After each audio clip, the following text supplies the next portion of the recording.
할렐루야! 오늘도 주님과 동행하는 행복한 하루 되시기를 축복합니다. 오늘 큐티 본문은 창세기 30장 25절에서 43절 말씀입니다.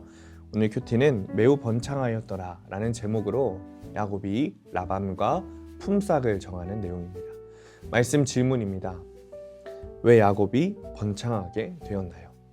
라헬이 요셉을 낳을 때는 야곱이 결혼 조건으로 라반과 맺은 14년간의 노동계약이 끝나는 해였습니다. 자신을 속이고 착취한 라반에게 모든 의무를 다한 야곱이 이제 처자와 함께 고향으로 가겠다고 합니다. 그러자 라반은 하나님께서 야곱으로 말미암아 자신에게 복 주신 것을 알고 그를 붙잡으면서 품삯을 정하라고 하는 거죠. 그러자 야곱이 이렇게 말합니다. 29절입니다. 야곱이 그에게 이르되 내가 어떻게 외삼촌을 섬겼는지 어떻게 외삼촌의 가축을 쳤는지 외삼촌이 아시나이다. 성도는 사람과 상황에 관계없이 주님 때문에 성실하고 진실하게 섬기는 자입니다. 나로 말미암아 하나님께서 다른 사람에게 복을 주시기 때문에 언제나 이렇게 야곱처럼 당당한 겁니다. 그 이후에 라반이 야곱에게 품삯을 주는 과정에서 굉장히 재미있는 이야기가 나옵니다. 라반이 야곱에게 품삯을 묻자 야곱은 라반의 양떼 중에 아롱진 것, 점 있는 것, 그리고 검은 것을 달라고 이야기해요. 그런데 근동 지역의 양과 염소는 하얗거나 검거나 짙은 갈색이 일반적이에요. 점이 있고 검은 것은 숫자가 거의 없습니다. 물론 탐욕스러운 라반은 야곱의 제안을 바로 수락하죠. 라반 자신에게 너무 유리한 조건이었기 때문이에요.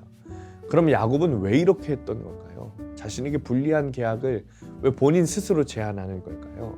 그것은 하나님께서 그에게 꿈으로 보여주셨기 때문이에요. 하나님께서 일하심에 순종하는 야곱의 모습인 거죠. 그런데 야곱은 곧바로 다시 세상의 방법을 사용합니다.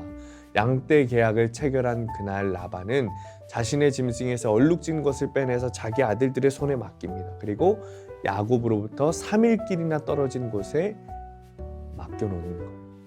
야곱에게 주어야 하는 것들을 다 빼돌리는 거죠. 야곱에게 아무것도 주지 않으려는 탐욕적인 마음입니다.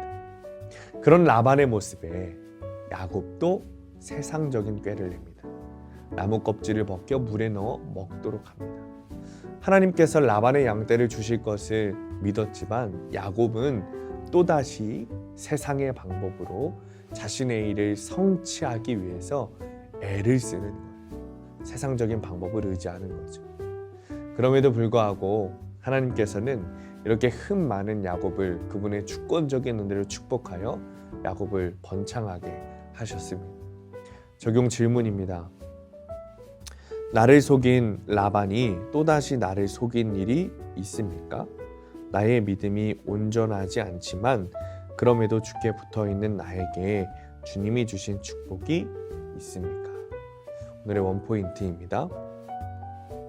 주님께 온전히 붙어 있어야 합니다.